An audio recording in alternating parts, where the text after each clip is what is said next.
Welcome to the fourth day of our week-long C++ bootcamp. We have some very cool material for you today. We're going to cover writing games, the sort of game you can make for a mobile phone. As a quick recap, the first day we covered making your first app with C++ Builder. The second day we looked at making amazing user interfaces with some cool effects. The third day we had a quick introduction to C++, and then upgraded some old C++ code to modern C++, and had a fascinating conversation with Patrick Scheller of the C++ Google Plus group and Bruneau Babet, one of our compiler engineers, on all sorts of technical topics. Today's session on games is presented by Eli, one of our MVPs and a developer experienced in many languages and platforms, and an avid gamer. He's developed some great games using C++ and is going to talk about the games and how he built them. Over to Eli. Hey everyone, this is Eli M from fmxexpress.com. Just some information about me before we get started. I have deployed over 300 mobile games across Google Play, Apple App Store, Amazon App Store, and Samsung apps. I have also aggregated over 80,000 plus Flash games to 120 plus million players worldwide, reaching over 210 plus million gameplays. And with fmxexpress.com, I have reached over 400,000 developers with hundreds of tips and tricks for FireMonkey. We are going to be covering 4 different games built using the FireMonkey framework in Rad Studio C++ Builder. The games run on Android, iOS, Windows, and Mac OS X using a single UI and single codebase. On Android and iOS, FireMonkey uses OpenGL ES, on Mac OS X it uses OpenGL, and on Windows it uses Direct2D or GDI+. There are 2 versions of the games available. The first version utilizes new language functionality available in C++11 like lambdas, auto, and unique pointer. The second version compiles under the classic C++ compiler which supports Mac OS X. The games themselves are based on classic arcade game mechanics and include Alien Invasion, Mars Rocket, Rocket Ship Delta, and Space Rocks. Alien Invasion features a grid of enemies which fall towards the player that the player must destroy. Mars Rocket features an inertia-based rocket that the player must successfully land. Rocket Ship Delta is a side-scrolling game where the player must defend a planet from attack. And Space Rocks has a group of asteroids that the player must break up and destroy. Each game has its own mechanics, but are all based around the same architecture. We will highlight each individual game and its unique mechanics one at a time. During each highlight, we will talk about 2 different architectures or framework features that are leveraged throughout all 4 games. The architectures and framework features we'll be using are T-Rectangle as an image container, using frames for UI, utilizing the motion sensor, saving high scores using SQLite and live bindings, simple object pooling, sprite sheet animation, app tethering, and cross-platform sound. The games are built using a rapid application development style designed for fast iteration and quick time to market. The games were designed around the idea of a game loop, which is a heartbeat for the game. There are other ways to build a game like using a message system or using threads, but in this instance I simply use a T-timer control set to 36 milliseconds. Most of the actions within the game take place during the game loop. The player's actions change various Boolean variables, and those variables are used during the game loop to affect the game. If the code within the game loop takes longer than 36 milliseconds to execute, the player may experience lag, so keep that in mind when you are optimizing the game loop. Within the game loop, it processes game events like game over and level complete, the player inputs including the accelerometer, explosions and projectiles, enemy movements and events, and power-ups. Finally, it handles collision detection for all entities and looping the music. You could refactor the game so that the game loop is within a thread, or there is another trick you can use with a game loop, where if it takes longer to execute than the time until the next frame, in this case 36 milliseconds, you pause the game loop execution and resume it where you left off in the next frame. So if you were looping through explosions and you reached 36 milliseconds, you would record where in the loop you were and then exit the game loop at that point. During the next loop execution, you would start up again at that same loop increment instead of starting over at the top.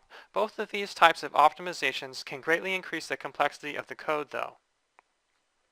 There is an if-def setup called debug mode, which is currently enabled. When enabled, it displays the current cost of each game loop in milliseconds on a T label. You can disable in the code before deploying the game to the various app stores. All 4 games can be controlled via the keyboard, mouse, touchscreen, or accelerometer depending on what input types your device supports.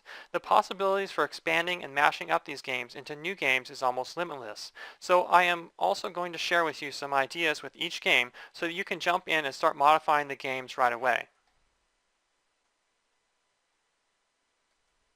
The first game we are going to talk about is called Alien Invasion. Alien Invasion is a classic arcade-style game which features a grid of aliens that move in sync back and forth across the screen. They fire projectiles at the player, who is at the bottom of the screen. On each trip back and forth across the screen, they start moving faster and faster. There are 4 shields near the bottom of the screen that the player can hide behind, but they have a limited number of hits that they can take before each shield is exhausted. The player can only move back and forth at the bottom of the screen and fire projectiles upward. Only one player projectile can be active at a time, so if you miss, you must wait until the projectile leaves the game space before firing another projectile. There are also 2 special bonuses that exist within the game. One is a random spaceship which moves across the top of the screen, and then the second is a points power-up that randomly moves around the screen. So I have Alien Invasion open in Rad Studio C++ Builder here, and I'm going to compile it to Windows and click play, read the instructions, and then I'm going to use the keyboard to play some of the game here. You can see there's the enemies, I'm firing at them. There's the shields down at the bottom that I can blow up. I can switch to the mouse and move back and forth with the mouse. I can fire with the mouse, and then I'm going to just clean up the rest of these enemies so you can see the level complete screen using the keyboard. And you can also resize the window like so, and here's the final enemies and level complete.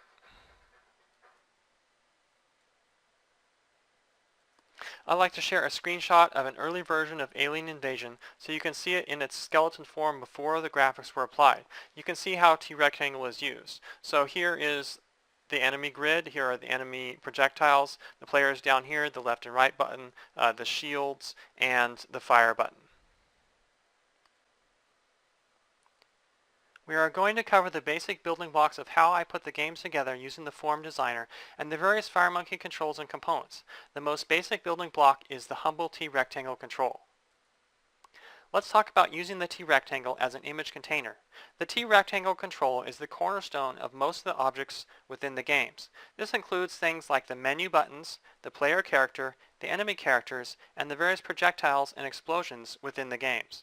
T-rectangle is a very versatile control. I chose T-rectangle because it is able to display a bitmap like a JPEG or a PNG, and it is more lightweight than T-image. The dimensions, rotation angle, and position of the T-rectangle can easily be accessed when building collision detection as well. You can modify the look of the T-rectangle control using the fill and stroke properties. The fill property is the face of the T-rectangle, and the stroke property is the line around the edge of the T-rectangle. Setting the T-rectangle stroke kind property to none will turn off the line around the T-rectangle.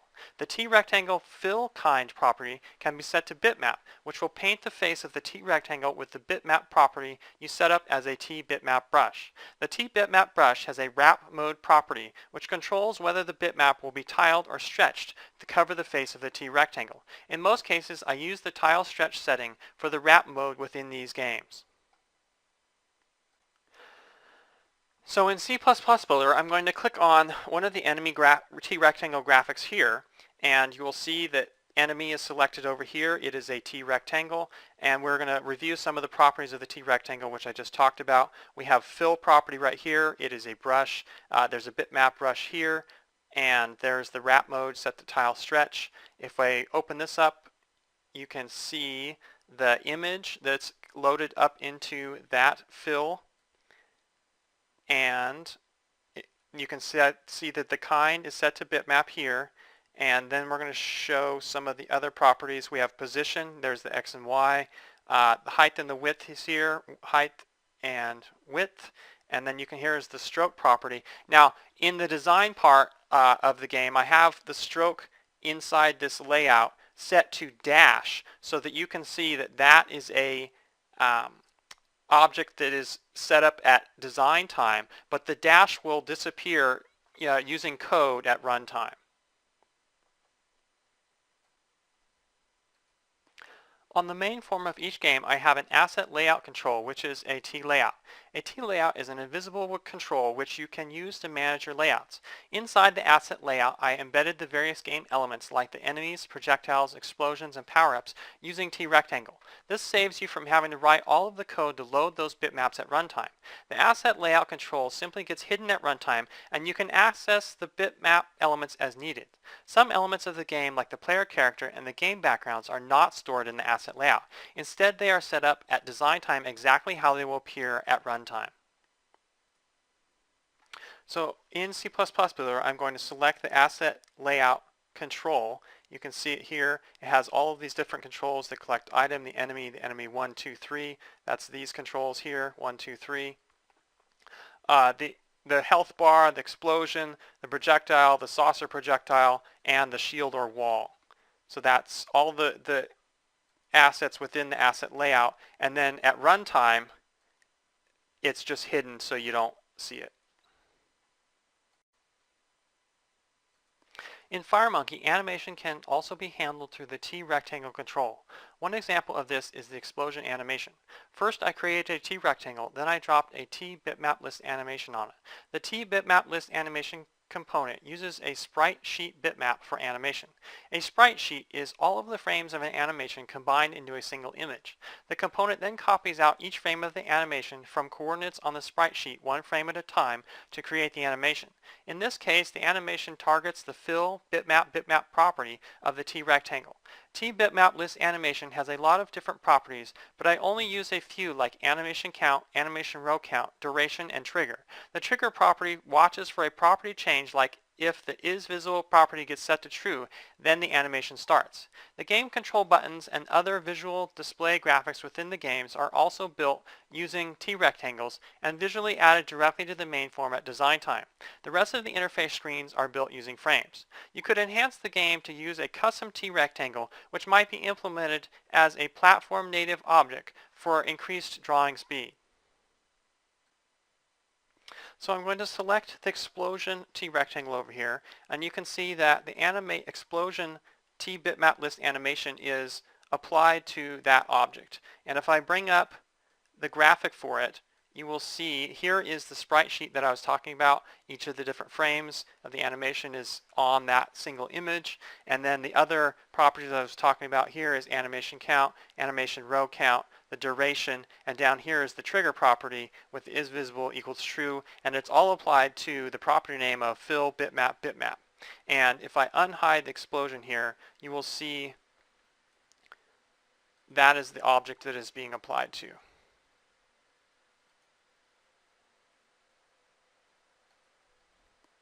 Let's talk about the UI in frames. If you want to provide a professional game experience for your game, you need to provide all of the standard game menus which players are accustomed to. The different game menu screens were built using frames. Frames are similar to a form but behave more like a component that you visually design. You can create a frame, fill it with other components using the standard form editor, and then embed the frame multiple times in your forms. This allows you to quickly design, modularize, and reuse your UI. In these games, I created 6 frames which include the main menu, the settings, the gamepad, the high scores, the instructions, the game over, and the level complete. So I'm going to show you the different frames that are in each game project. Here's the game over screen. You can see the layout, different buttons on it. The gamepad, the different layouts. Here's some non-visual components for tethering, and the high scores screen. Continue, and then the various non-visual controls that it has. Instruction screen. You can edit the text box here for the instructions. The level complete has a text box which gets filled in by the game. And the main menu, here's the logo of the game, the play button, the other buttons, and the settings page, which has these switches. And you'll notice that the styles are not visible on the frames themselves, but when you get back in and embed the games in the form, then you can see the styles applied to the frames. Generally, I use the align property to align each frame to content. The content setting ignores the other aligned controls and fills up the current parent control with the control being aligned, in this case the frame. For the UI elements like buttons that are on each frame, I use the anchors property to keep those elements positioned correctly regardless of screen size. In FireMonkey, you can embed controls inside other controls, which allows you to create the exact interface you want. In some cases, you will want to use a T-layout or a T-grid panel layout aligned to top or bottom to further segment your space and then embed other controls within them. Using this technique, you will be able to build a universal UI that looks great on TVs, desktops, tablets, and phone-sized devices. So let's check out the align property and the anchor property. Let's check the gamepad. So what we have here is we have a T-rectangle inside of a T-layout control. And the T-layout control is aligned to top, and then the T-rectangle is aligned to left, and then this button is aligned to right, and in the center we have a T-label which is aligned to client. And client takes up the whole screen area that's not taken up by the other aligned controls. Over here we have a button, the fire button, and it is not aligned anywhere, but it is using the anchor properties and the bottom right anchor properties to stick in this corner of the frame, so that when you resize the frame, it doesn't get left here. On any screen size, it will stay in this bottom corner of the frame. Each frame is embedded in the main form and set to visible equals false. A set stage function was created to manage the current state of the game and handle showing and hiding the different menus. Most of the frames don't have any extra code embedded in them, but the gamepad frame and the high scores frames both do. It made for easier organization to keep all of the gamepad code within the gamepad itself. The gamepad allows you to control the game from other devices via app tethering, which we will cover later. So now I want to show that the various frames. So here's the game over frame, and its align is set to contents. And then if we go down to the visible property and we set it to true, you can see the game over frame taking over the whole screen, and it will show up that way at runtime when you set it visible to true. And so then if we go over to the set stage property or function, you can see the various stages that the game can have: main menu, instructions, gameplay, level complete, game over, high scores, settings, and gamepad. And so when that function is called, setting each of those stages, it manages the different frames visibility so you can control the game from code and the menu system. You could enhance the game UI by moving the player control buttons into their own frame, or even by moving all elements involving the gameplay into a new gameplay frame.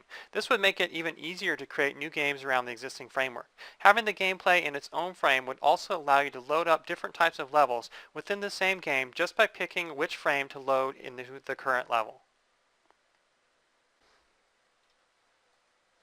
The second game we are going to talk about is called Mars Rocket. Mars Rocket is a classic arcade-style game where the player must collect points and land the rocket without crashing. On each level, 3 stars are randomly placed throughout the game screen, which you can collect for more points. Think of them along the lines of the mechanic in Angry Birds, where you can pass a level with only 1 star, but if you are really good, you can get all of the 3 stars. Along the bottom of the screen, a random number of platforms are generated in different sizes, which the player is able to land the rocket on. If the rocket is just slightly off, it will crash instead of landing. The player also has a limited amount of fuel in each level to land the rocket. The motion sensor controller really shines in this game, as it makes controlling the rocket very intuitive.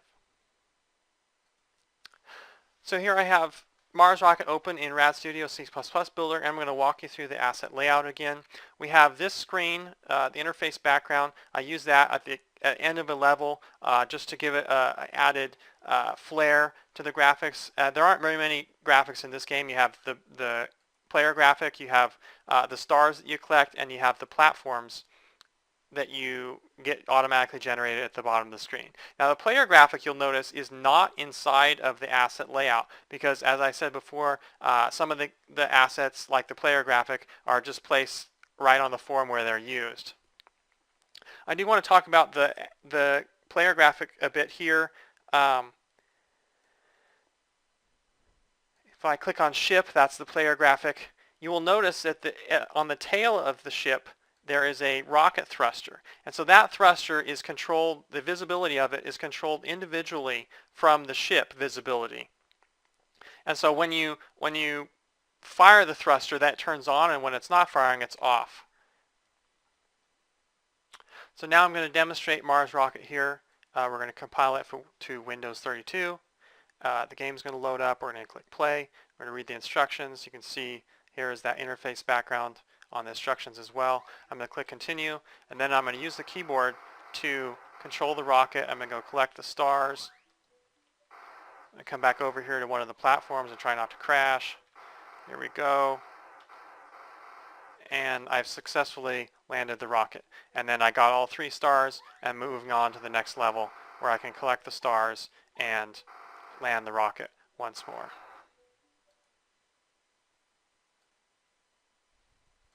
I'd like to share a screenshot of an early version of Mars rocket so you can see it in its skeletal form before the graphics were applied. You can see how T-rectangle is used. Now in the final version I didn't use this exact same ground system. I used a different system, but the rocket still does collide against the ground. Here you can see the rocket, you can see the labels with the fuel and the velocity, the left and right rotate buttons, and the fire rocket button. Let's talk about the motion sensor. The motion sensor component within the FireMonkey framework in C++ Builder gives you access to the accelerometer data on each platform. Usually you will have these sensors on your iOS and Android devices. When the motion sensor active property is set to true, the accelerometer data is accessed during the game loop in the process accelerometer function. For Mars rocket, the motion sensor is enabled by default as the game plays best when you use the motion sensor. Tipping your device forward will fire your rocket engine, while tipping the device left and right will rotate the rocket in that direction. You can enable and disable the motion sensor using the gyroscope button on the top right of the game. You might enhance the game to include more control using the motion sensor, or to allow the devices acting as the gamepad to send motion control sensor data to the game.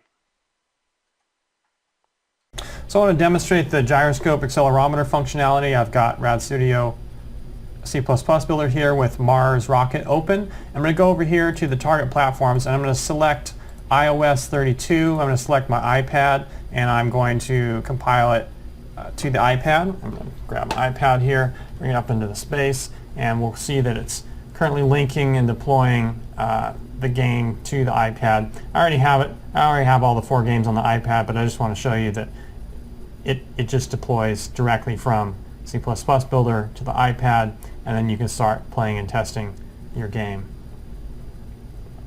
In a few seconds here it will be loaded up, and you'll see that I'll be able to move left and right with the accelerometer, and I'll be able to go in this direction, and it will move, and it will fire the rocket. So it's loading up the app on the iPad now and launching the app. Here we go.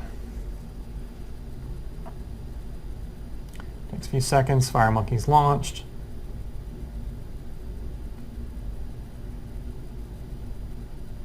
Here is Mars rocket. We're going to go at play. We're going to continue. And if I tip this way, you can see it fires the rocket. If I rotate that way, it rotates the rocket that way. Go this way, grab that star. I'm going to go over here and try to get this other star. And velocity there, you can see the fuel. Alright, now I've got all 4 stars, which is all the points I can get for this level besides the fuel. Now I'm trying to land my rocket, whether that's going to happen or not.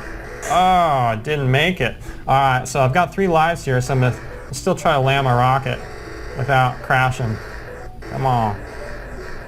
Oh yeah! Alright, so I got all 3 stars. You can see the level complete screen. And so the 3 stars here are in a T-grid panel layout. So that's how I was able to get all 3 of them spaced out across the screen.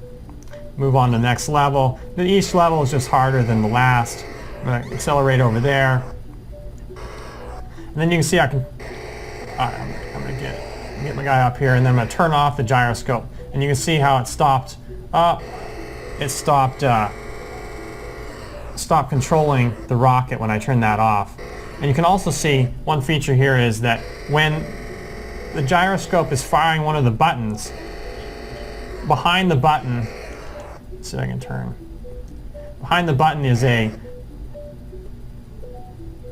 kind of a blue color. The button lights up, so you know which button is firing depending on what movement you're making with the gyroscope. And so all four games actually support this control, and so each of them has a different control, obviously. But all right, I landed again. Let's talk about the high score system. Most classic arcade games had a high scores system, and these games are no different. Everyone likes to leave their mark and then try to beat their previous score. The high score system within the game is implemented using FireDAC and SQLite. The code for handling the high score system is within the high scores frame. TFD connection is used via a FireDAC SQLite driver link to access the SQLite file. The contents of the high scores list is accessed via a FireDAC table component and connected via live bindings to a list view control. FireDAC query components are set up for inserting and deleting records from the high scores table. Only a few lines of code are needed to hook it all together, which includes things like creating the SQLite database file at runtime. You might enhance the high score system to be pre-populated with high scores, or you might hook the high score system up to a server using the TREST client component so that the players can compete against each other's high scores on a regional or global level. So here we have the high scores frame in Mars Rocket, and we have the various non-visual controls here. This is the TFD connection control, the TFD table control, the two query controls, which are TFD query, the insert and delete, the binding controls, the SQLite driver control, the wait cursor, and then we have the list view over here, and the list view uses live bindings to connect everything. So we're going to bind visually here, and you can see the bind source, the name and the score connected to the item detail and the item text fields. And then when we click over to Mars Rocket, we're going to close this out.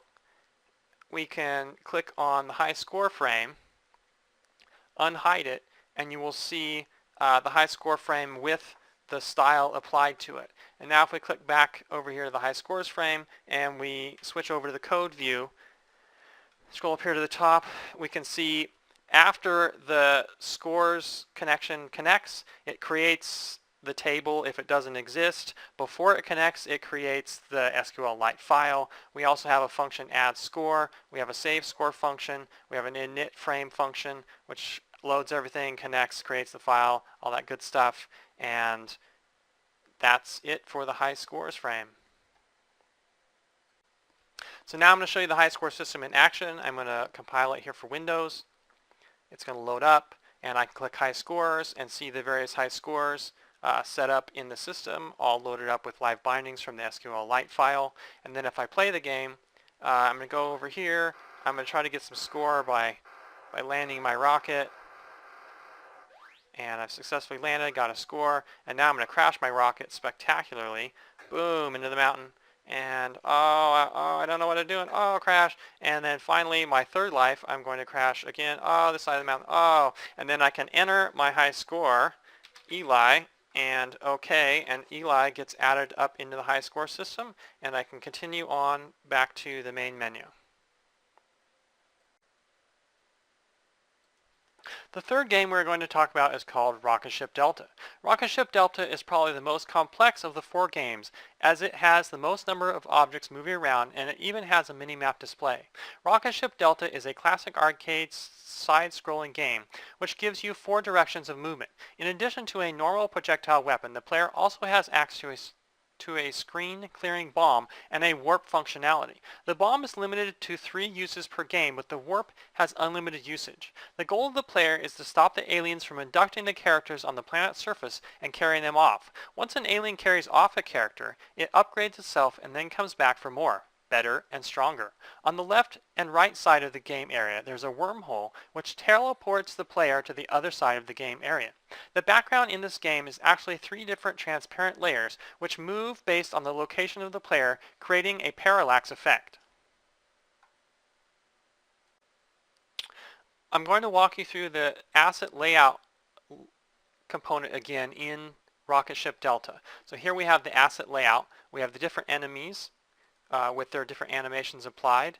We have the player projectile, which if I can select these small little things, those are the different player projectiles. It actually phases between those different projectiles. We have the enemy projectile, we have the power-up, we have the characters that get captured, we have the bomb graphic, we have the wormhole graphic, and we have the plasma fence graphic. Here's the player character. And now we're going to compile Rocket Ship Delta here for Windows and test it out so you can see how it plays. And so here we've loaded it up. You got the mini map. Oh, I blasted that guy. I'm moving over here. I'm going through the wormhole. There's the power up. I missed it. There's some more guys. Oh, he's chasing me. Blasted him. Oh, that guy's here. He's capturing one of the characters. Oh, I'm using my bomb and destroy him and use a warp. Oh, another bomb. Go through the wormhole. And that's pretty much how it plays. Oh, I'm gonna get crushed here in a minute. I'm not firing. Oh, take all these guys out. Oh, I saved that one guy. And then here at the edge, you can see the plasma fence. That was the bar at the edge that stops you from going outside the play area. And there's level complete. Now you notice that I'm testing these here on Windows, but if we go over here to the target platforms, you can see that I can also compile it for Windows 64, I can compile it over to Android, I can compile it for iOS, iOS 64, and Mac OS X. Now the reason why I use Windows, I mainly use it for testing and debugging purposes because it works fast and you can quickly debug and iterate and then when you're ready to go over to Android and iOS, then you can go over there and test for performance and optimize and things like that. And so I find it best to just program it on Win32, and then when you're ready, then you can start deploying it on those other devices, which takes a little bit longer to deploy, and so it's easier to just test it out on Windows first. I'd like to share a screenshot of an early version of Rocket Ship Delta so you can see it in its skeleton form before the graphics were applied. You can see how T-Rectangle is used. So there are all the different enemies flying around. Here's the player. Here's the different projectiles. Here's the buttons for moving left, right, up, and down. And then the fire button over here on the right. Let's talk about object pooling. Creating and destroying objects on mobile can be expensive performance-wise. The T-string list component was used to implement a simple object pooling system.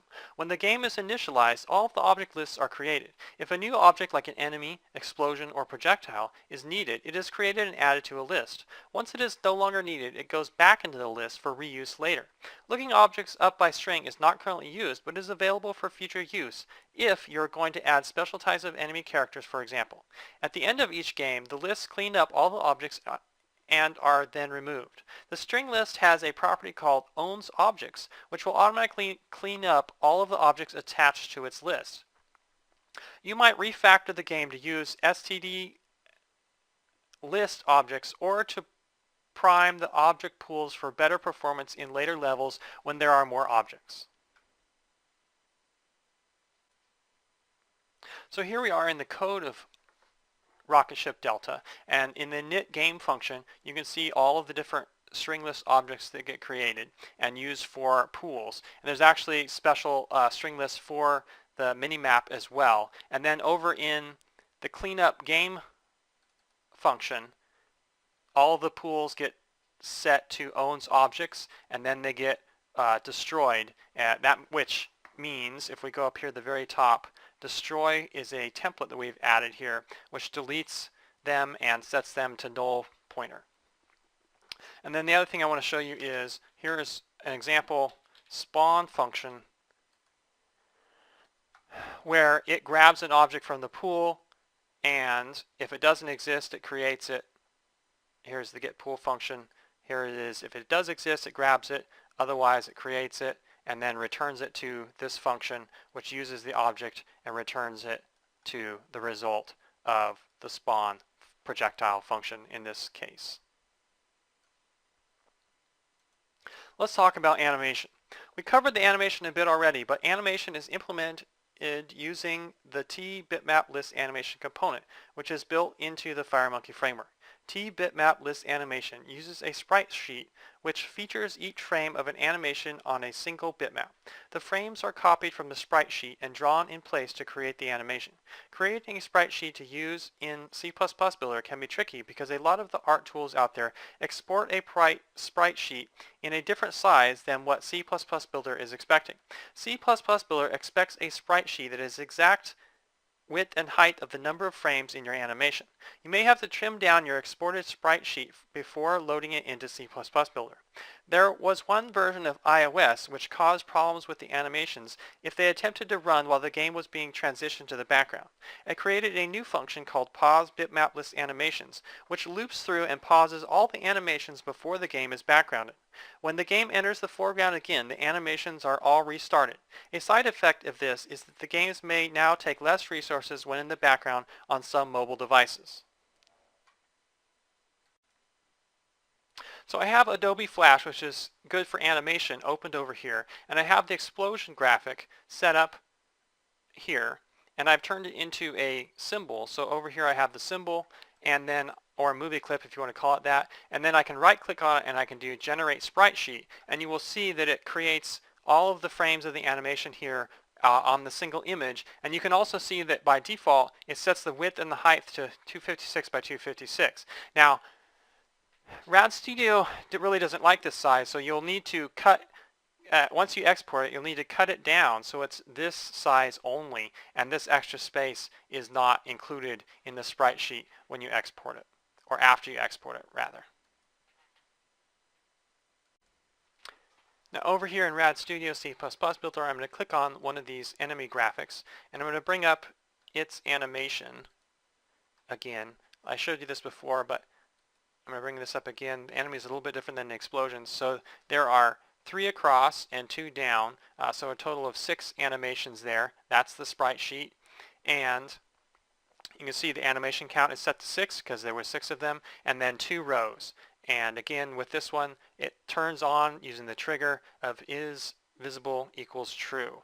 And then if we go over to the code, I have this set up. Here is the pause bitmap list animations, which you can pass true or false to, and it loops through the enemy list and the explosions list, and it will pause those animations or unpause them if you pass the other boolean in. And that is controlled by the handle app event, applications event, and it goes, if it becomes active, turn off the pause, and if it is entering the background, pause all of the animations and stop the game loop. The final game we are going to talk about is called Space Rocks. Space Rocks is a classic arcade style game where the player starts at the center of the screen surrounded by a number of asteroids. The player can rotate their spaceship left and right as well as accelerate forward. The player has an inertia from each acceleration which slows down over time. The goal of the game is to destroy the asteroids so you can move on to the next level. Each time you shoot one of the asteroids, it breaks up into smaller pieces. Additionally, there are alien spaceships which crisscross the screen and randomly shoot projectiles at the player to keep you on your toes. So I've got Space Rocks open here, and let's walk through the asset layout.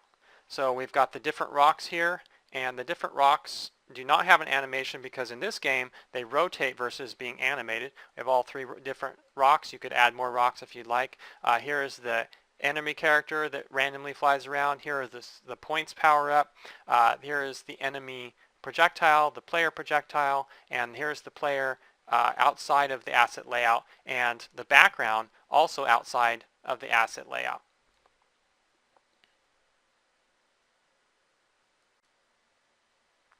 So now we're going to compile the game for Windows here and show you how it plays.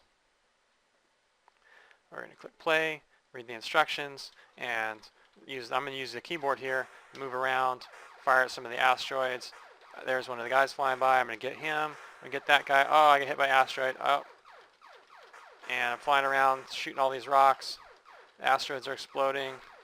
Usually I don't move around, but I want to demonstrate the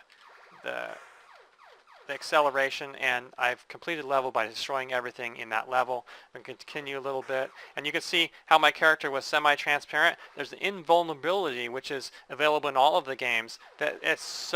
When you die, your character dies, that you go invulnerable, so that when you come back in the next iteration of your life, that you don't immediately get destroyed by some other character. You have a little bit of a leeway before you become invulnerable again. So now I'm moving on to the next level again, and that is space rocks. I'd also like to cover some of the other controls here that you see. There is the gyroscope button that you can toggle on and off for the accelerometer control. There is the sound and mute buttons. There is the TCP/IP control here, which does a check to see if you're online or not, so that it can decide whether it allows you to use app tethering or not. We have the music player over here. We have a style book, which is loaded up with one of the premium styles, and the other controls from the tethering, which we're going to talk about in a minute. The different various controls from the high scores system, and more controls from the tethering. And here is the game loop timer and the invulnerability timer and the fire button, the accelerate button in this game, the rotate left and right buttons. And over here was the label control, which I talked about, which displays the debug game loop milliseconds.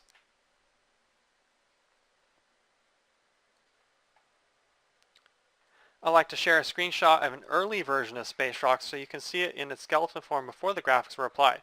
You can see how T-Rectangle is used. So in this one, we have the player character already filled in with the graphic. We have the player's projectiles, we have the rocks moving around, and we have the left and right rotate and the accelerate, or in this case it's probably the fire button.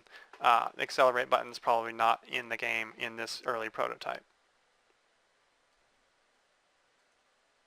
Let's talk about app tethering. App tethering is a group of components that comes with C++ Builder for easily communicating between your C++ Builder apps on different devices. You can connect via Bluetooth or over an IP network connection. Packets in the IP network connection are sent via the UDP protocol. The components in the games are set up to use the IP connection. App tethering is actually peer-to-peer, but in this implementation it acts as a client and server. Keep in mind that network congestion and your Wi-Fi signal quality will affect app tethering. The app tethering implementation within the 4 games allows you to run one device as a game controller or gamepad and a second device where the game is running.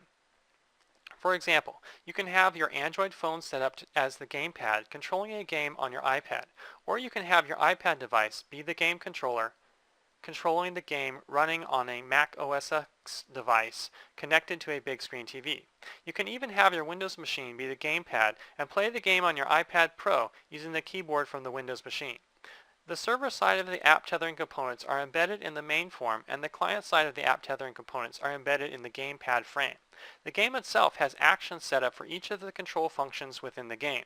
On the gamepad side, each button is set up to run one of the remote actions asynchronously. Press a button in the gamepad, the action is sent via app tethering, and the action gets executed in the game. Keep in mind that because the actions are sent asynchronously, you will need to thread synchronize any code within the actions that modifies the UI. You might enhance the game to include more robust app tethering support for connecting between devices or to use Bluetooth instead of IP networking. The current UI for app tethering in the games is functional, but could be expanded to better handle connection errors. So now I'm going to open up the gamepad and show you some of the gamepad code. And here's the gamepad code in the gamepad frame.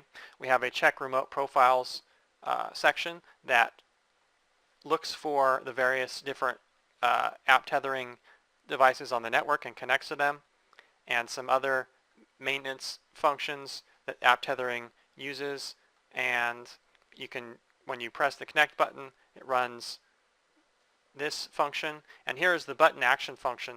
So this is tied to the various buttons. As you can see down here, each of the buttons on the frame is connected to runs through the button action function, and also same goes with the key down and key up events on the gamepad, and all of those send the information back to the button action function, which executes the app tethering run remote action async function. Keep scrolling down here, and there's also a clear buttons event, which when you disconnect or something along those lines, you clear the buttons so they're not stuck in the down position or something like that. And then if we switch over to the game and go into the code, well, let's switch back here. And so here are the server app tethering components, and here is the action list set up. And we can right-click the action list, see the action list editor, bring it over here. Here's the various actions that are set up. And if we move over into the code, we can see, so here is the action that gets executed on the server from the gamepad client when run remote action async is sent. And as you can see, I've got some comments in here to make sure that you thread synchronize if there's any UI changes that happen in here. So I have all of the controls sent to the various control events so that the various controls from the key down, from the gamepad, and from clicking the buttons on the screen all go to these events, so there's only one set of code for controlling the various events within the game. As you can see, all these events do is modify these different booleans, and then the game loop takes care of handling those actions based on if that boolean is true or false. All right, so we're going to demonstrate app tethering. What we've got here is we have Rad Studio C++ Builder has Space Rocks open, and we're going to go over here to the Android target, and I'm going to select my Nexus 7 tablet device, and I'm going to deploy to that device. And what we're going to do is, once I deploy the app to the tablet, I'm going to compile the app again on Windows 32, and we're going to connect as a gamepad on the Nexus 7 tablet device to the kind of the server via app tethering on Windows. And then I'm going to control the Windows game from the app tethering tablet device, Android to Windows. So it's currently signing the APK file. It's installing the APK file on the device, and after that loads up, I will be able to compile to Windows. Takes a few seconds here for this to compile. Now it's going to load. All right, loaded FireMonkey, it loaded up the app. There is Space Rocks. I'm going to click over here to Windows, and I'm going to compile the Windows. And then I'm going to make sure that the app tethering server is on, and I'm going to go full screen. I'm going to go back to the main menu, and I'm going to move forward into the instruction screen. I'm going to go to the gamepad, and I'm going to connect to the Space Rocks Windows machine. And then I'm going to hit fire here. And what we have set up is each of the kind of the default buttons of a screen are tied to the fire button, so that you can use the gamepad to move through the screen. You don't have to go back to the server side version of the app to move through some of the screens with the mouse and the keyboard or something like that. All right, so here I am. I have the tablet as the gamepad. I'm controlling it. The app is loaded up on Windows, full screen. I'm shooting at some Space Rocks. I'm going to use my acceleration there and get over here to this rock. So one other thing that the app does is, depending on your screen size, it just automatically resizes to fit that screen size. And so that's what. So on a full screen Windows machine like this, there's much more game real estate than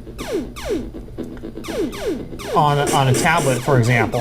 And so the game is much more spread out. So I'm just rocking around here, accelerating my rocket with the gamepad, shooting up some asteroids. If I can kill all these asteroids, I'll be able to move on to the next level. There's a bonus. I'm going to go for that. Oh, missed it. Another one. And then we've got some, oh, here's an enemy. Plaster that guy. There's a Space Rock over here. Runs up. I'm going to grab it right there. Get these two. Once I get all these rocks, I'll be able to move on and destroy all these enemies flying around. We move on to the next level. And all this is using UDP via app tethering, Android to Windows. And this last guy moving on to the next level. And you saw that was level complete screen, and I pressed fire and it moved on to the next screen.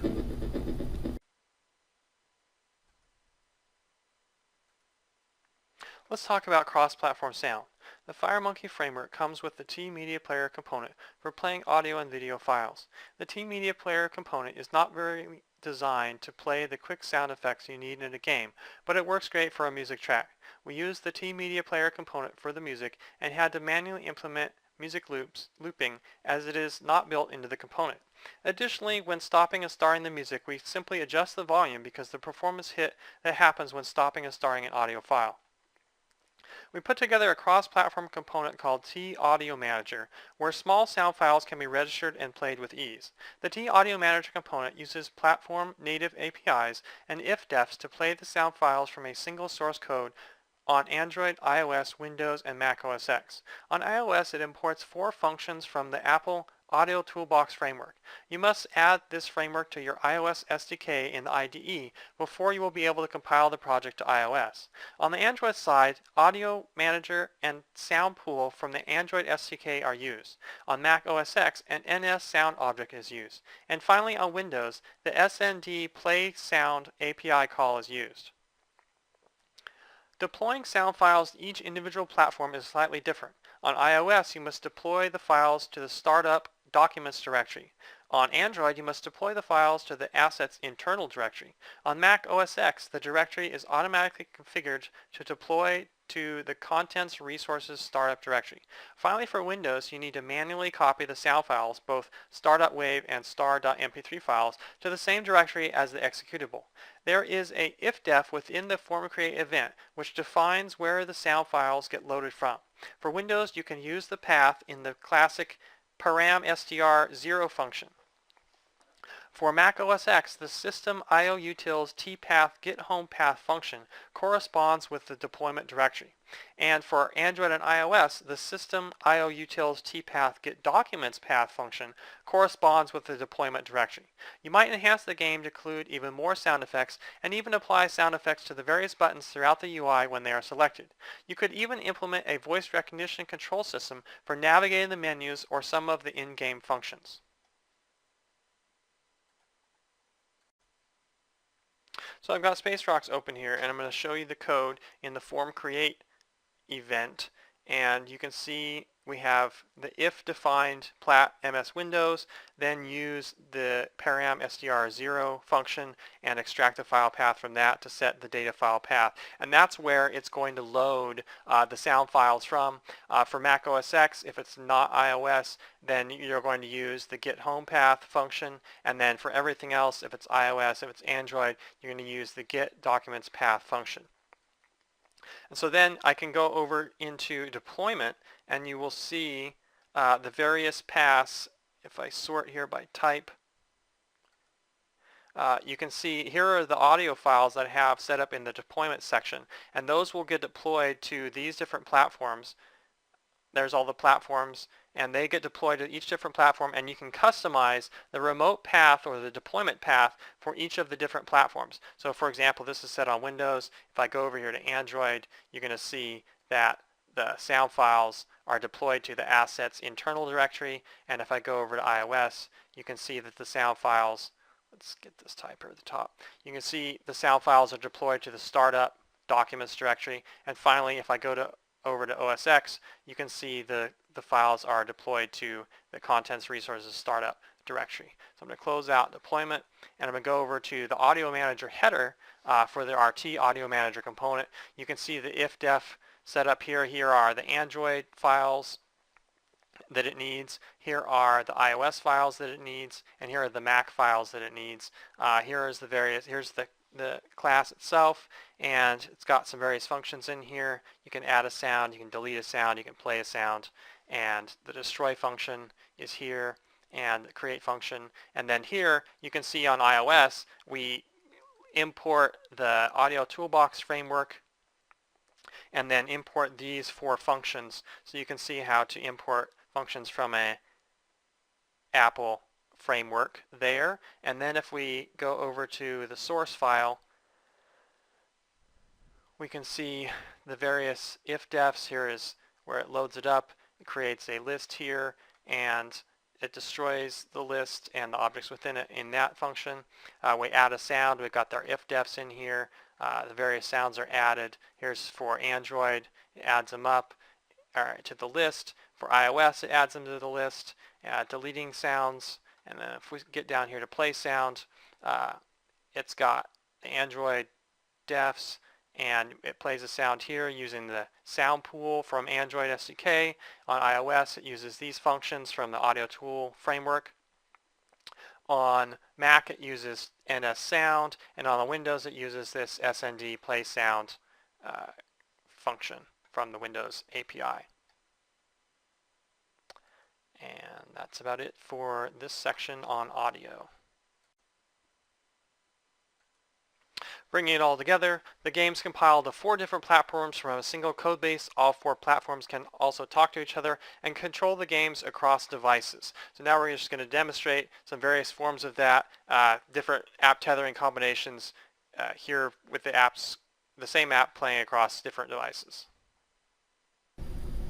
Alright, so now what I want to do is I've got C++ builder here, I've got Rocket Ship Delta loaded up in it. I'm going to deploy to each of the target platforms, just so you can see all of the platforms being deployed. I got my Nexus 7 here, and I got my iPad right next to it. So I'm gonna load up here the Nexus 7. I'm gonna deploy to the Nexus 7, and then right after that, I'm gonna deploy to the iPad, and then I'll run a Win32, Win64, and then I'd like to deploy to the Mac OS X too, but I'll need to move the camera for that, so I'll set up the deploy, and then I'll move the camera over and show you the Mac OS X version on a big screen TV. I got a Mac Mini connected to that. So we're deploying to the Android device right now, and then we'll move on to those other platforms. Single code base, single UI, all platforms. And it's installing on Nexus 7 right now. Alright, we've got it on the Nexus 7. I'm going to play here real quick. I got the gyroscope on, moving around. Shooting some guys. Crashed into that guy. Oh, I need a bomb. Oh yeah, I got all those guys. One shot. See, that's why we have the magic bomb and the warp. So you can. This game is kind of difficult. Alright, so now we're going to move on to the next platform. I'm going to go back out of this. I'm going to grab the iPad. Load that up. I'm going to deploy to the iPad.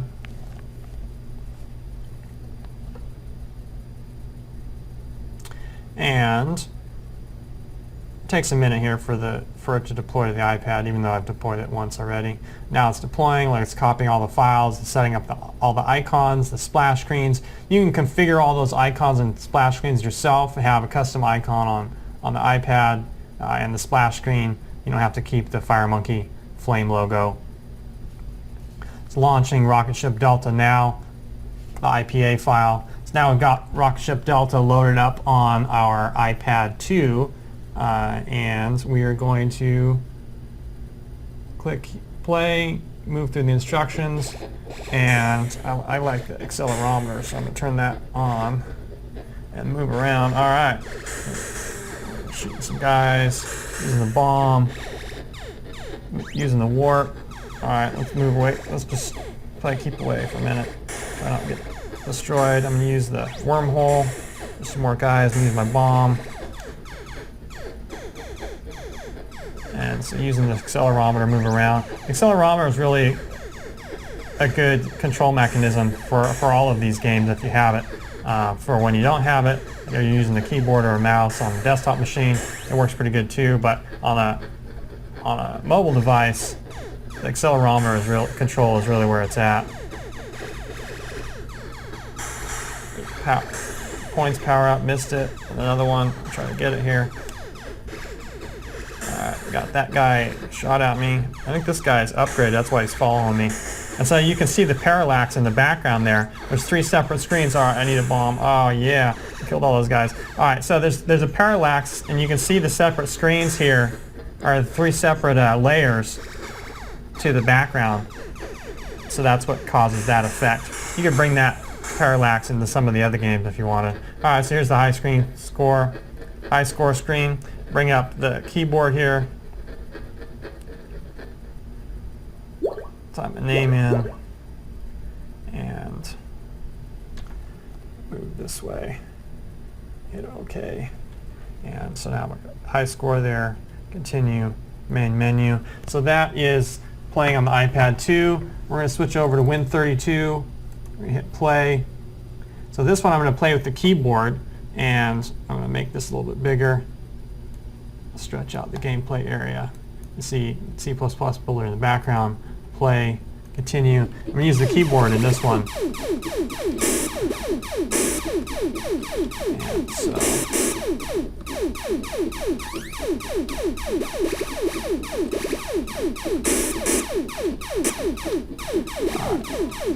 So this is an interesting effect. You can see that on this width of screen, it really doesn't offer a very large play area. This game is mainly designed for mobile devices where you can scroll all the way. Alright, so I'm going to hit this wormhole. And I'm going to use the bomb with X key.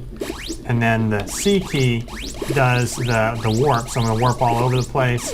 Get this guy level complete. Alright, now I'm going to switch over to Windows 64.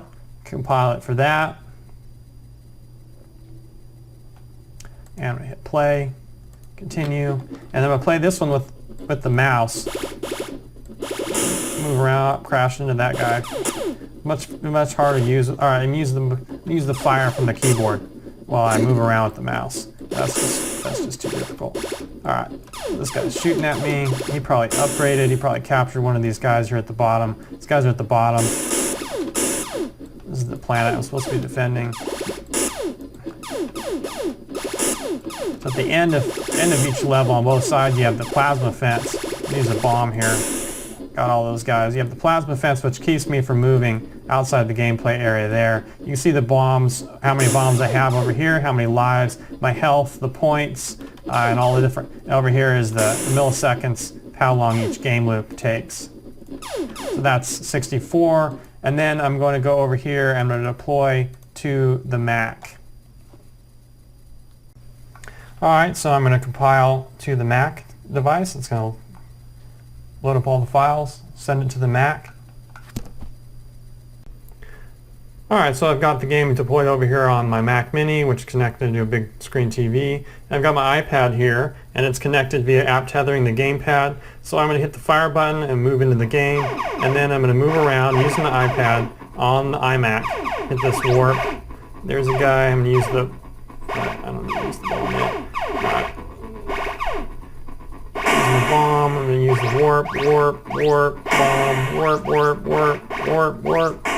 quick, shoot that guy. Alright, so you can see all the guys on the mini-map there, and you can see me controlling the ship using the gamepad on the iPad. Oh, that guy's kind of, I got that guy. Alright, so I saved that guy. So the character's falling down, I'm going to shoot those guys. And get this guy. Bomb. Oh, I'm out of bombs. Uh-oh. That's not good. That's not good. 3 health left and 1 spaceship left. I'll go up here and try to get this guy. Got him. Alright, that guy's going to upgrade. Shooting at me. Alright, so you can see the parallax again in the background. And use the warped. And that's Rocket Ship Delta deployed to all 4 platforms using the same source code and UI. I'd also like to show using the iPad here and the Android device using the gamepad between Android and iOS. So I've got the iPad set up as the server, and over here on my Android device I'm going to use the gamepad as the client. I'm going to set that iPad there, go to gamepad on the Android device. I'm going to connect to the iPad, and then I'm going to start controlling the iPad from the Android device. I'm going to fly around and go through this warp, use the bomb, take out those guys, crash into that guy. As you can see, I'm controlling, using the gamepad, I'm controlling the iPad device. So that's cross-platform app tethering. I think I'm out of bombs. Uh-oh. Use this warp. I'm not doing so hot. So there you have cross-platform app tethering. I'm also going to show using the keyboard on Windows. So I'm going to launch Rocket Ship Delta on Windows here from C++ Builder. I'm going to go to Gamepad, and I got my iPad here running the server, app tethering server. I'm going to connect, and now I'm connected, and I'm going to push fire on the keyboard. So I'm using the keyboard right now with one hand to fly around on the iPad with the keyboard on Windows. Uh-oh, I need the bomb key here. That's the warp key. Alright, there's the bomb key. Uh-oh, they're coming for me. Alright.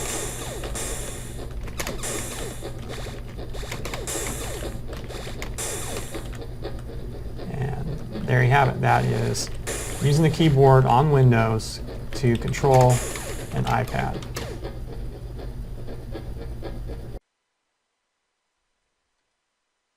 Here's the acknowledgements. Quite a few developers around the world worked on these 4 games, so I'd just like to say thank you to everyone.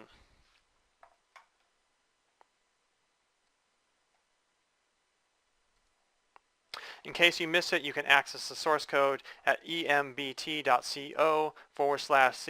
Games 2016. That's a bit for now. Thanks. Okay, thank you, Eli, for that fun session. Lots of cool stuff in there. I actually learned quite a bit. I've tried doing game development before, and I always thought the game loop was something I'd never quite figured out the way to go. So it was cool to see that you'd how you set that up, and you talked about some of the alternatives and stuff like that. So, yep.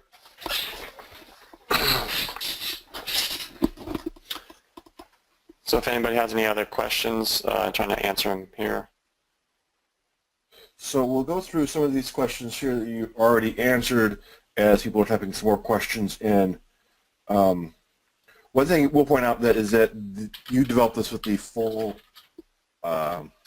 C++ builder. So some of the features like mobile development and the databases aren't available in Starter, which is so just so everybody knows that this will compile without some changes in the other in Starter Edition. Yeah, I mainly have the Pro Edition with the mobile add-on. Yep. So there's where the source code is available if everyone wants to check that out. And like I said, you'll need the Pro with mobile at least to build these. Okay. Oops,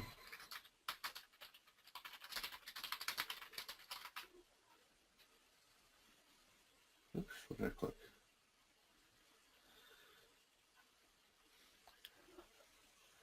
I'd like you to explain a little about the game loop. I mean, basically, you could, like I said, you could use a thread for the game loop, or I just use a timer set at 36 milliseconds, and that gives you a pretty decent frame rate.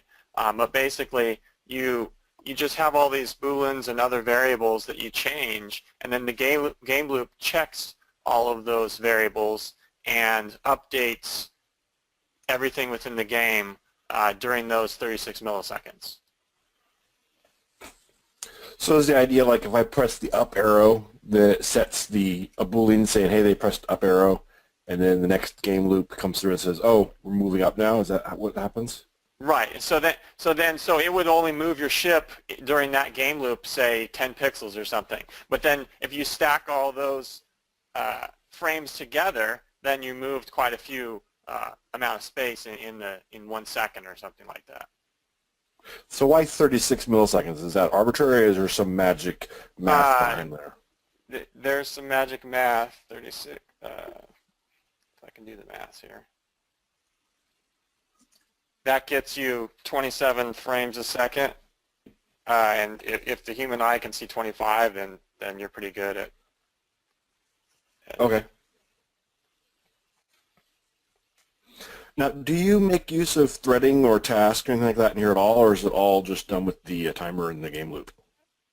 The only threading that I do, there's a classic version, the C++ 11 version, but there is one instance where I use an anonymous thread, and I do that in order to check whether TCP/IP or I check whether an internet connection is there, basically, and I do that in an anonymous thread because you don't want that to block.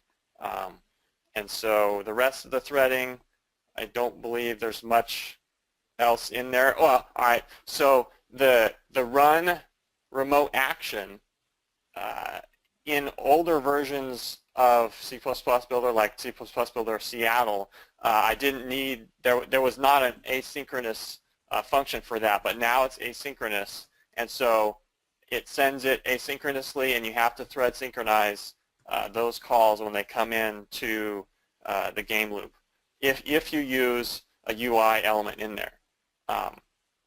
So, and then the rest, I don't think there's much threading anywhere else. I mean, the game, FireMonkey takes care of it, so unless it's being blocked somewhere, you don't really need to use threading. Sure. No, that makes sense.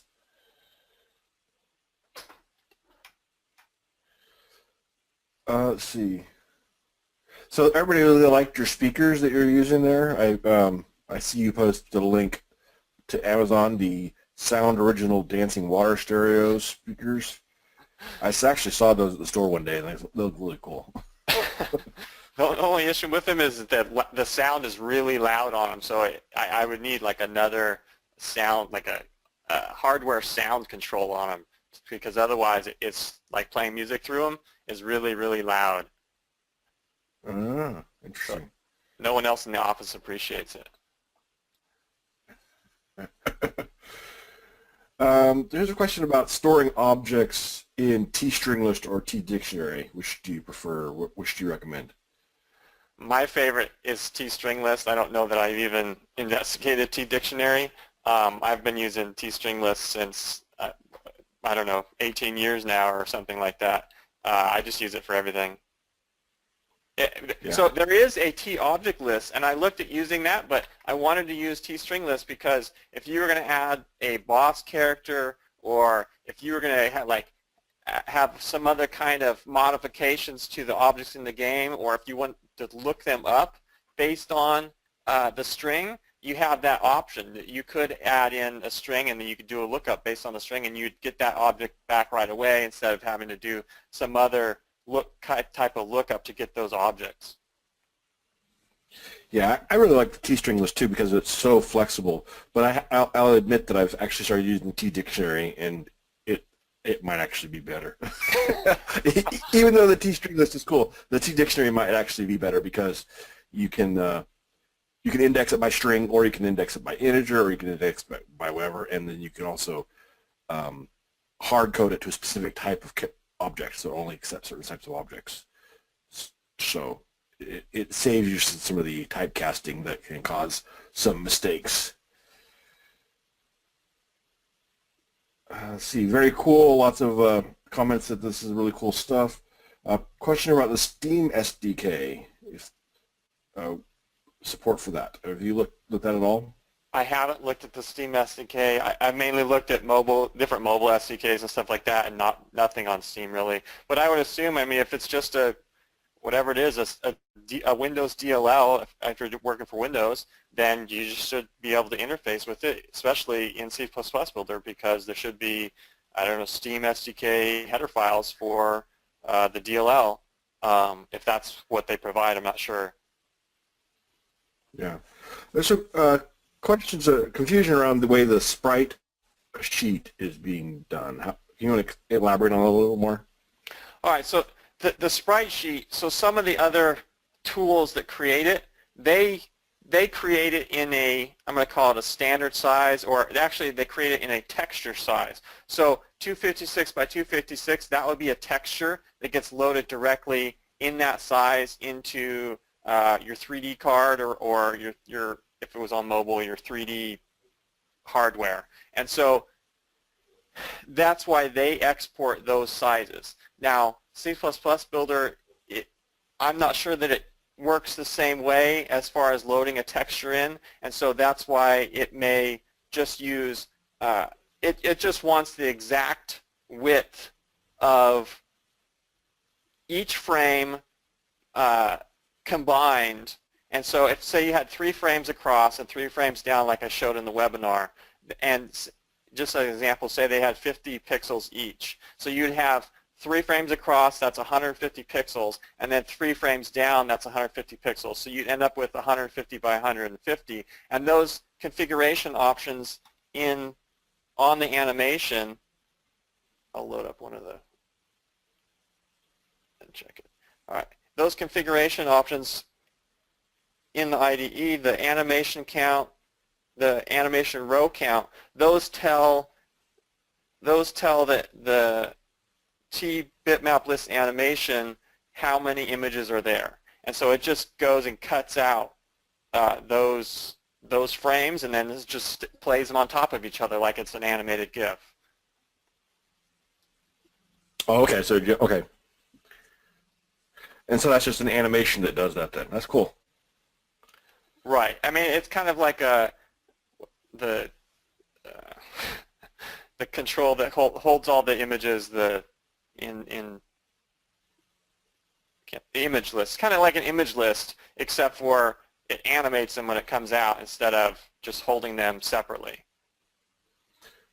Now, I may have missed this part. I saw you were doing frames, but it looked like, were your frames overlaying with transparency? Is that what you're doing there for like the controls and stuff like that? The gamepad? So each frame is, the frame itself doesn't really get, like the frame background doesn't get drawn. It really is transparent. So if you drop a frame onto your main form, there's nothing there. Like if there was nothing in the frame and you dropped it on the main form, you would see nothing.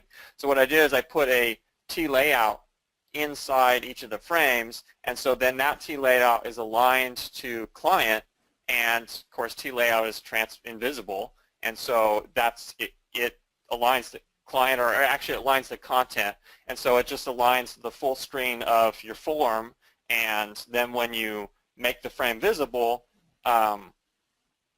it's there, and all of the buttons and things that were part of it are all there as well. And then when you hide it, they're all gone again. So that's why you're able to use set stage to turn them on and off, and it makes it really easy to do that.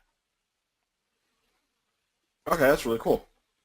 I guess I've never tried putting a frame down without something in it and realizing there was nothing there to see.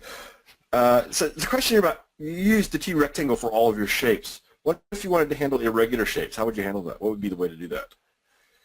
Well, so Collision detection. There are ways to do it, but pixel-to-pixel collision calculations is rather intensive for mobile devices, and so if you were going to do that, you should really use like a physics engine like Box2D, which is available for the product.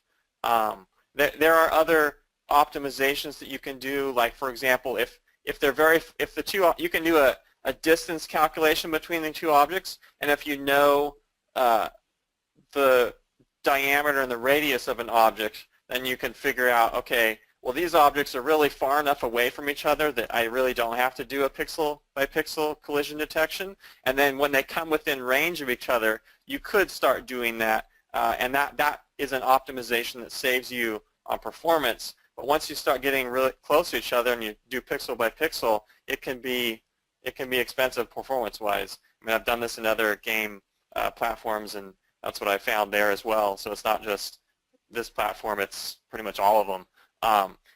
And maybe there's more optimized algorithms out there that do it, or there's the other things that they do, or other options that are available are it can turn a Actually, this is available for Box2D. It can turn an irregular image or a bitmap into like a 3D object using polygons, and then it just does those polygon collision detection versus doing pixel by pixel. So there's lots of ways around it. There's not specifically addressed in this game or in these games. Basically, we just use the rectangular collision detection. What would be the impact on the frames per second if you'd used an animated background? I'm not sure on that. I would assume would run pretty decently. I mean, FireMonkey it does use OpenGL, and there's all the FireMonkey effects that you can put on stuff, and they run, and like you can do animated tabs between switching from one tab to another. It kind of depends on if it's a bitmap or if it's drawing at every frame, and so I would say it also depends on the screen size. I would think, like, okay, if you full screen on Windows, there's probably enough power in your desktop machine that that's going to make a difference. But if you had an iPad Pro maybe, and you used a huge background and you were animating that, you might run into some frame rate issues. You just have to test it out and see what works on the different devices and what doesn't. So did you require specific hardware for doing the Android development? Or is it just regular Android devices? It was just an Android Nexus 7. I also have a Samsung device here that I could have used, and I just plugged it in with a USB cable, and that was it, connected to a Windows machine. Okay. So there was questions here about whether there's a Delphi versions of these as well. There are. We'll make those available in the future, but today we're doing the C++ bootcamp, so we have the C++ versions on here.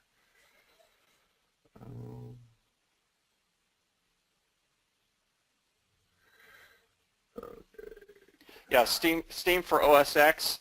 I'm sure that there is a Mac framework for Steam, and you can probably import it using the SDK transform tool that comes with C++ Builder Berlin, and then you would have access to that SDK without me investigating further, like how their SDK is delivered, whether it's, I don't know, maybe it's Java, I'm not sure. So now you in your bio you talked about that you develop games on a number of different platforms with different development tools. What are some of the advantages and some of the reasons that you like using Rad Studio to do these games? I would say that for me it's the form builder. It's the form designer. It's the visual design part of it. And I mean, and T-frames, which you, Jim, actually set me on to T-frames a few years ago, and now I use T-frames quite a bit because it allows you to segment your code. It allows you to segment your code out and to segment your UI out, but it's still visually designed. So you're visually designing a component instead of writing all the code to, oh, this component is here, and I'm going to write the height and the width in code. You just go in and create it, and you're done. So for me, it really is the form designer. Like that's the rapid application development. That's the part that keeps me with these tools. Yeah, I agree. I love the fact every now and then I'm like, here, oh, this such and such tool. Oh, great! And I go try it. I'm like, where's my form designer? It spoils you. It does. I mean, you're like, I don't understand how come these other tools don't make it as easy as it should be. Yeah. Yeah. And the frames are very cool. The way you used it here is very creative. I really like that. So, yeah, I'm glad you got some good use out of that. And now, so you used app tethering for connecting these together. And I've seen other games that do multiplayer where you can connect devices, connection, and most of them won't do, even if they have an Android and iOS version of the app, they won't do connection between the two because they said the libraries don't support it. But yet here you're connecting between Windows and an iPhone or an iPad without any trouble at all. I thought that's pretty cool. Well, and that's I'm gonna call it, well, maybe that's vendor lock-in because, okay, if you have an iOS library, you can talk to other iOS devices, or I mean, even if it's a third-party vendor, but they mainly support iOS, so they only offer an iOS library, and if that library is not over on Android, then you're not going to get cross-platform connection. But because the C++ builder and FireMonkey is cross-platform, you're able to use app tethering across all the platforms. They all talk to each other.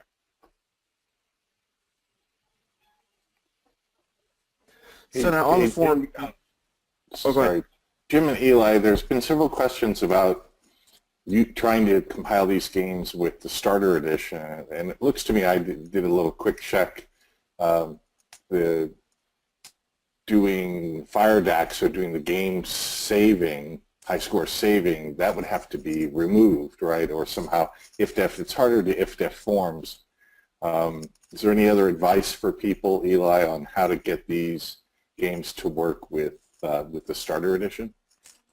All right, so for the starter edition, I mean, if it doesn't have fire DAC, you could just remove the high score screen and change at the end of the game, change the set stage from send to high score. You could change it to set to game over, and then that you could remove the fire DAC usage by removing that frame. Is app tethering available in the starter edition?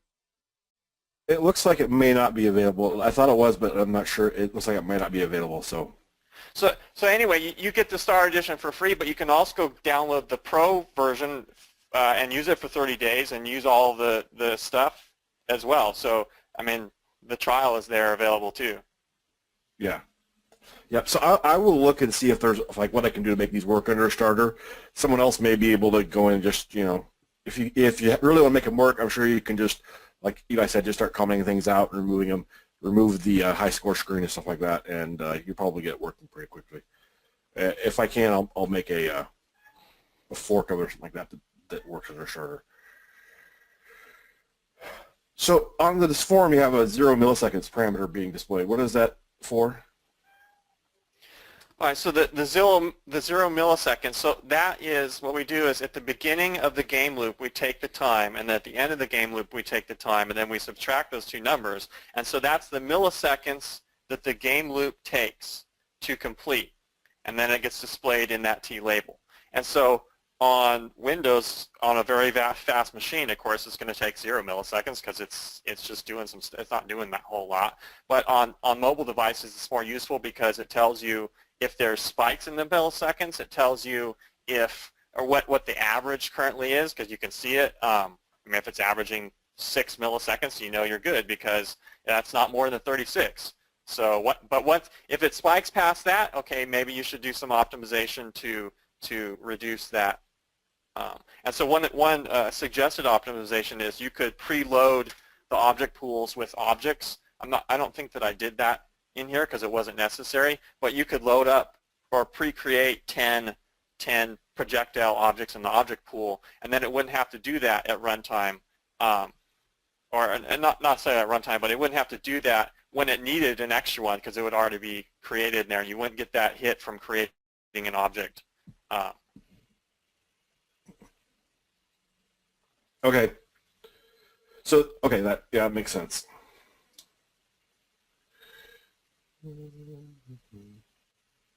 So now, if you have to have a Mac to do the iOS development, are there any ways around that you're aware of?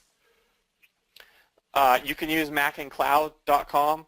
I used to use it before I got a Mac Mini, and for the most part, it was pretty decent. The upload speed, like if you were doing debugging to Mac and Cloud, the debug file for iOS, I don't know, it's like 100 megs or something, but if you had a really fast connection, you wouldn't notice.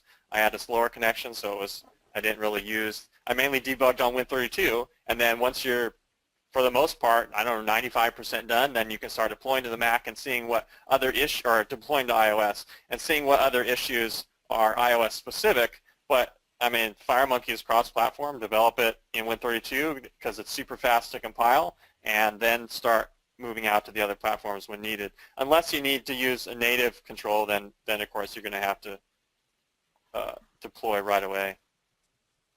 Yeah, Jim, I put a link to the platform support that's on the DocWiki that tells you what versions of the operating systems for different platforms that we support. I mean, you can pick up an Intel processor-based Mac Mini very cheap, a used one, for example, on eBay or Craigslist or wherever, you know, $200, $250. So it's not much. You don't need a whole big full Macintosh. You just need an Intel-based Mac Mini running that can run a recent version of Mac OS and Xcode, and then you're set. That's what a lot of the engineers use as well. They don't all have MacBook Pros or Macintosh servers, so search for used Mac Mini Intel processor, and that'll take care of that. For Android, since we have the Android SDK on Windows with the IDE, then there's nothing you need to do there other than have an Android device. Yeah, and you can technically go with the Android emulator, but it's really slow because of the way the emulator technology works. But there are some tricks. I have some posts on my blog about how to make that a little bit faster.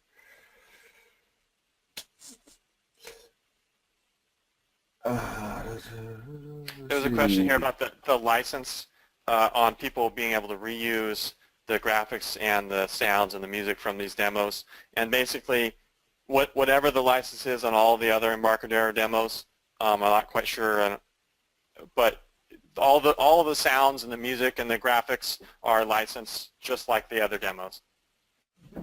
Yeah, so if you own a license to our products, you can use these in your applications. It probably yeah. I created the music specifically for these demos, and I also created the sounds using a sound generator tool specifically for these demos. So there's no other. It's not like there's some musician somewhere that's going to complain that there's a license that you're using. No, these were specifically created for you guys to use with the demos based on the license that the Embarcadero demos provide. So here's another question about the Delphi version of these. They're not publicly posted yet, the Delphi versions of the games. Maybe I'll see if I can post those next week. Later, maybe next week. But if you don't find them, Kevin, just email me, jim.mckeith@embarcadero.com, or any of us, and we'll see if we can get them posted for you. So comment here, Eli, thank you so much for these great games and presentations. As I see here, more step-by-step gaming examples are needed for developers. Yeah, more we can do for developers is always great, more step-by-step stuff. But yeah, these are great. I learned a lot in here.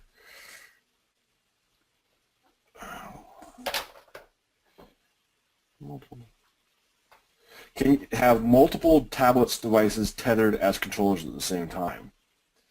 So yes, and I've done that. I've connected, so I had my Windows tethering open, or I had technically the server version of the app running on Windows, and then I had my Android device and my iOS device both running at the same time and both tethered to the Windows server, and they could both control it at the same time. So like one guy could push the fire button, one guy could move the character around. So it does support that, because technically app tethering is peer-to-peer, and so that's why it's able to support that.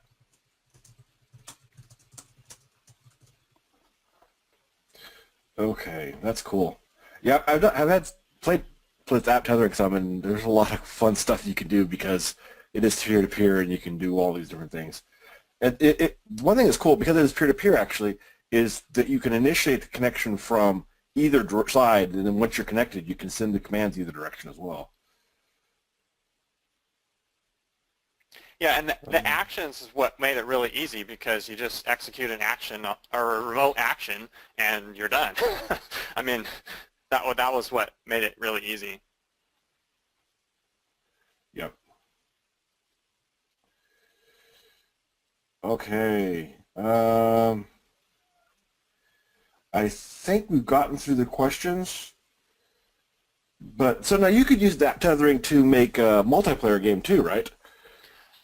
I would say so. I mean, so if you had the server, or if you had the main game running on Windows, you could do a split screen there, or you could even, you need a split screen if you had two rocket ship characters in space rocks, and mainly what you would have to do is there is a T player object in the game, and so what you could do, that was one reason why I made it an object.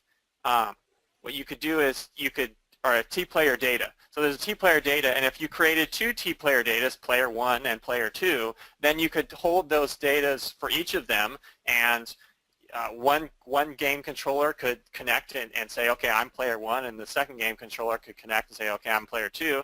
Then both of those rocket ships could show up, and they could both control themselves and fire. And technically, there wouldn't be much more to making it multiplayer than that. As far as connecting over the internet versus, because app tethering is kind of a local subnet system, connecting on the internet, you could use, I don't know, you could use REST, you could use web sockets, you could use the TCP/IP components. You could use XMPP components to do like a simple kind of this is the key that I'm sending and execute it, just like app tethering, but just send one key at a time or one character at a time. So Yeah. there's lots of different ways to do it. Yeah. The app tethering, they actually expanded it to work over the internet because some people were like, wait, I want to do it over the internet. But it does not have the auto-discovery. You're typing the IP address up manually. But once you did that, you could connect over the internet. It doesn't have the, because it's designed for local network, though, it doesn't have some of the things around reconnecting if it loses connections or something like that, which, you can. If you're keeping a socket open over the internet, you can lose that. So there was a comment here about app tethering using UDP packets and what about packet loss. So the way app tethering actually uses both UDP and TCP. It uses UDP for discovery, and so it does the broadcast on UDP to discover the other clients to connect to. But then once it makes the connection, it actually opens a single TCP IP socket and sends TCP packets over that socket. So it uses a combination of both. So during discovery, packet loss is okay, but then once discovery make connection, then it uses TCP at that point. And so that would, like, if someone built multiplayer with this, that would affect how your multiplayer was too. If you had a bad connection and it was TCP/IP, then yes, you'd experience some lag if you didn't take that into account. Yep.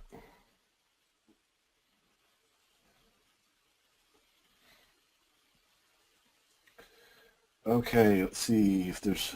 Yeah, the source code is if you don't have it yet, it's available at that URL. Yeah, you can go there and get it in GitHub, and then like Eli mentioned, there's both the classic C++ version and the C++11 version of it available. And they're all in the same folder. It's just one project file, or one repository on GitHub. So why do you use the Indie TCP socket to see if you're online? How does that work for that? Well, so I use that to check to see if there is an internet connection available to the app. And the reason for that is that app tethering wasn't very happy if you tried to turn it on and there's no internet connection. So the easiest way to get around that was just to detect if there is an internet connection by connecting to an IP address or a URL and seeing if there is one existing. There's other ways to do it on each individual device. You can check the various APIs and detect if, okay, is Wi-Fi on an Android device? Is this on an iOS device? And so all that code you could put in there, but the easiest way is just to send out a TCP connection and see if it's open or not. Okay, so yeah, all right, that makes sense. I was trying to think if there was maybe some sort of command on that one that's like, are you online or something like that. I didn't know that was there. But you're right, just opening a second connection someplace to do the job. So I see Ken's asking if there's any significant technical support issue deploying mobile apps built with FireMonkey to different devices and countries. It does require, what is it, Android 4 or newer and with Neon support, and then it's the iPhone 4 or newer, I believe, on the iPhone side. It does work with the newer Atom processors for the very few of those that are out there. And Neon is one misconception some people have is most newer devices don't list Neon because Neon was incorporated into the standard now, and so it's only for really old Android devices that being Neon or not is an issue. All Android devices today are Neon as far. I've looked into a lot of them, and every single one of them I've seen are Neon now, if they're actual devices being made today. So what is it, 99% of all Android devices are going to run FireMonkey applications with no problem. I actually did a blog post on that recently because I still get people occasionally saying, oh, it doesn't work on half of the devices. No, it never was that low. It's over 99% of them work. And I have a collection of, I like collecting odd Android devices like Android Wear watches or set-top boxes. the Amazon Fire TV stick, things like that. Plug them in there, they all just show up, and you're able to deploy apps on them just like anything else. So it works most everywhere.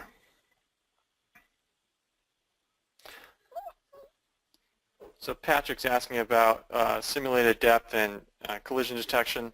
The collision detection is pretty simple. I mean, there's just a function in there. It just checks the bounds of the rectangle against the other bounds. And there's other ways to optimize that. You can check the distance between the centers of the two rectangles, and then you can check the radius. And if you do that calculation, you'll know how close they are to each other. And if they're way far apart, then you don't have to do anything. You just know they're far away. And then as far as simulating depth, that's what the parallax does. It's just 3 different layers, and in this version, the front layer is quite large, and then the next layer is smaller, and then the farthest layer is even smaller, and then it just moves it in the opposite direction of that you're moving, and so your eyes detect it and make it feel like that there's depth. I think it's a really cool effect. I love the parallax. I'll have to play with that because that's something I was actually curious about. So, because that's basic 3D depth there. I mean, it's not full 3D. 3D is one of those loaded terms because really it's a two-dimensional screen. So you can't do 3D on a two-dimensional screen, but everything you do makes it look more 3D that we call 3D. So that's, yeah, very cool. Yeah, it's just an illusion of 3D. It's like the,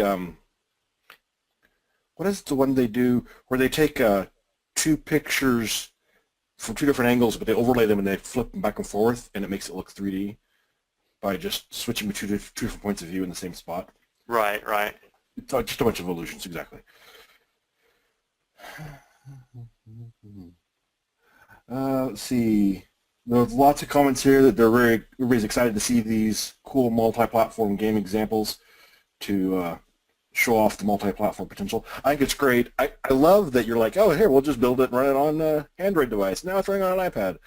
That's one thing I love about FireMonkey is that you're able to do that sort of thing.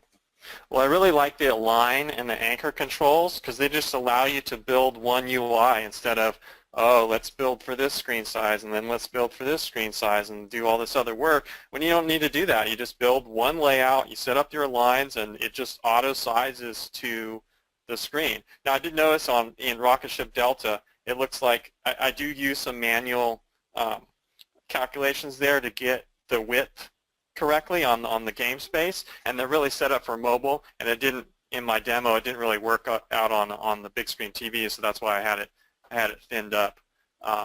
But you could easily refactor that, so it would probably work great on a big screen TV as well. Yeah, and that's what I found is that generally speaking, with using the align and anchors and the grid layouts and stuff like that, you can get majority of the way there for the majority of screens, and then you're going to have a couple screens where you're like, oh, I need to tweak this just a bit or this just a bit. And in the Pro and Higher edition with mobile, you have the ability to use the multi-device layouts, Fire UI stuff we have where you can tweak the layouts on different platforms, and that will get you the rest of the way usually. And if not, you can try a little bit of code. But it's way better, even with Apple's Xcode and UI Builder, you end up having to build a separate UI for iPhone and iPad, and then on Android it's the same thing. For each different layout, you're going to be building different screens to really get it to look nice. So it's a huge improvement off of that.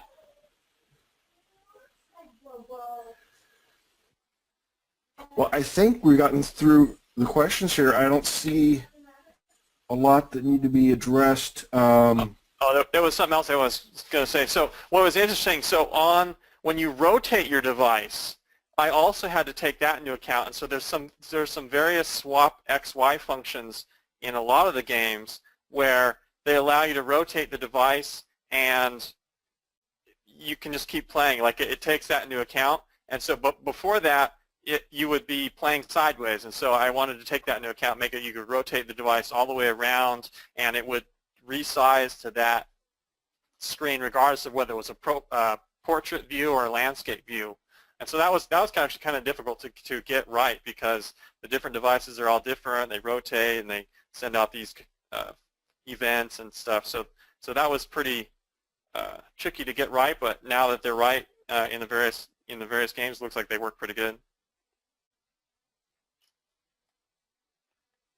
So yes, the C++ 11 features work in the C-lang compiler, which is in the normal versions. The classic versions of the games don't. They're set to the classic compiler.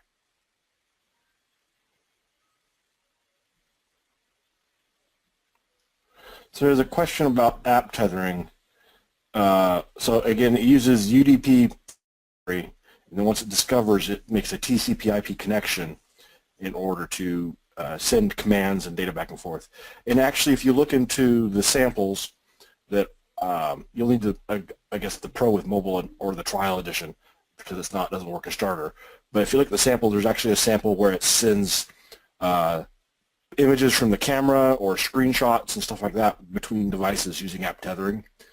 So it's not streaming, but it is sending large amounts of data between the two as images.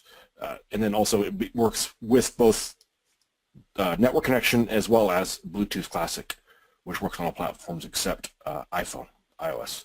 And just to note, you can also, if you know the specific TCP/IP address of a tether target, you can specify a TCP/IP address and go direct to that tether target. You have those three choices. Just UDP find one or find multiple. David, I did a blog post a while ago. If you search for find tethering, app tethering, I did a sample of the blog post. I'll have to find that for the log of links, but it was I would broadcast out, find all the app tethers, and then display all the different machines that had it. But you have your choice of the network, Bluetooth Classic, and a specific TCP/IP address. And you can also set up a password on each app tethering app so that it can only connect to another app with the same password, and that keeps the conflicts down a little bit. There are also encryption hooks. You can intercept, send, and receive for app tethering if you need to encrypt the data. Usually you're inside your own firewall, for example, because it's inside of the subnet. But with the TCP/IP, you can go outside, so you can intercept the send and receive data as well.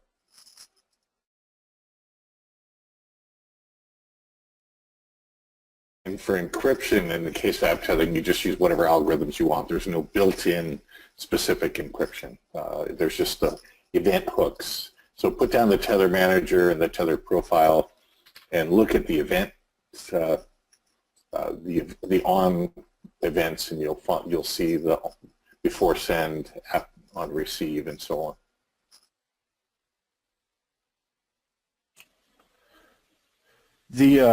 Yeah, and the reason the app tethering was originally designed for local network, with the idea being that you didn't need to encrypt on a local network, but then some people wanted it to connect remotely, so the encryption was kind of added later. Okay. I think I'm gonna look again. I always say that, and then a couple more questions sneak in on me. So that one question about if there are benchmarks of FMX. I've used, there's like a like an Android, I'm going to call it a game benchmark app that I've used that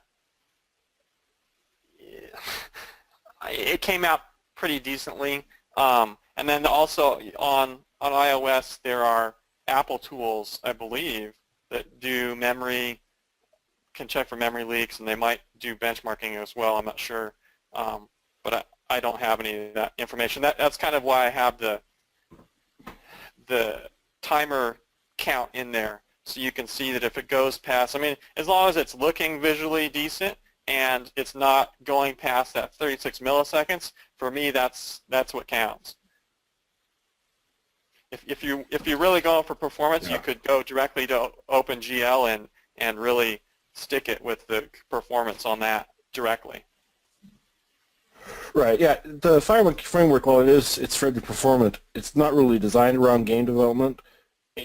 Clearly, you can make games with it, but so there are ways you can go around the FireMonkey framework, like you said, straight to OpenGL to get really high performance. And I've seen some really cool stuff people have done with Delphi or C++ Builder and done some amazing games with some amazing effects and stuff like that.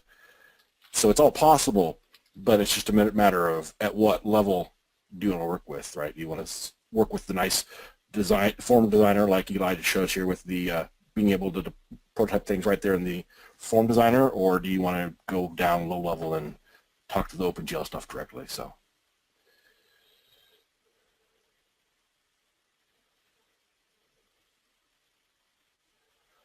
Okay. Let me check again.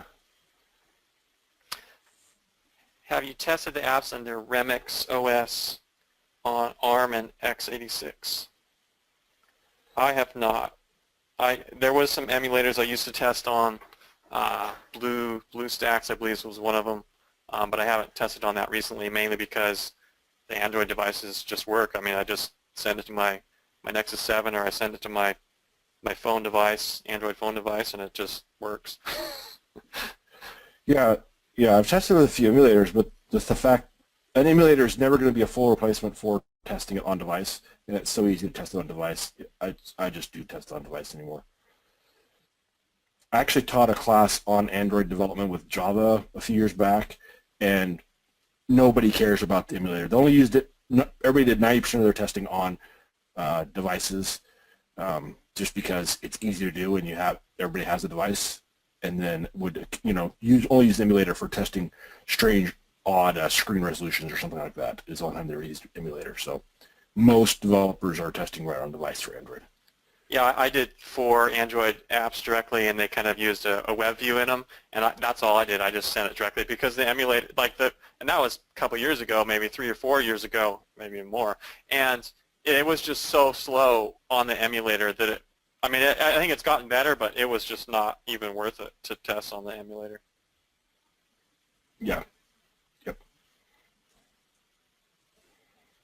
All right. Well, thank you, Eli, for these games and for this presentation. It was a very educational, informative, and looked like a lot of fun. I'm looking forward to playing with these games some more and possibly making some variations on them with some different graphics or something like that for a starter, and then maybe I can actually build up a whole new game with them at some point. That'd be cool. Yeah, I'm looking forward to see what other people do with these and release out there. Different versions, bigger bosses, more levels. Yeah. Let's see it. So they're all on GitHub, so everybody can go out there and fork them on GitHub and play with them and have a good time and do some cool things. So this is going to be exciting to see what everybody's up to. And there is Delphi versions of these that will release maybe next week or so.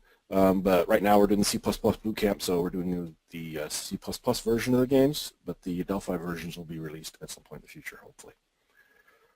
All right, fantastic. Thanks so much, everybody, for joining us, and we'll see you all back tomorrow for the last day, which is going to be stepping up to mobile, which is going to build on some of the stuff Eli talked about today, but it's really going to look at prototyping your app on Windows with the Starter Edition and all of the stuff you can do and be ready to go with on Windows with Starter. And then when you're finally ready, you can make the jump to professional with the mobile add-on pack or enterprise and actually deploy to mobile devices and find that your app is most of the way done. There's most of it you can do already in Starter as far as prototyping it and such. So look forward to seeing you all tomorrow, and we will talk to you later.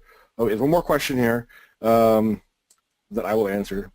It says, what about Android x86 devices? There were some Atom-based. Do you support them? So we don't directly support Android on Intel.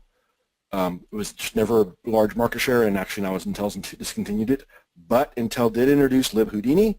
Libhoudini does emulate ARM code on the Atom processor, and I've tested it. I have an Android Intel device, which I got right before they discontinued them, and it worked just fine. I think there was one strange thing where the title bar didn't show up correctly or something like that, but it was easy enough to fix in my code. So yes, their tech they're not officially supported, but unofficially they work fine. Okay, and with that, we will talk to you all tomorrow. Take care, and bye, everybody. Thanks.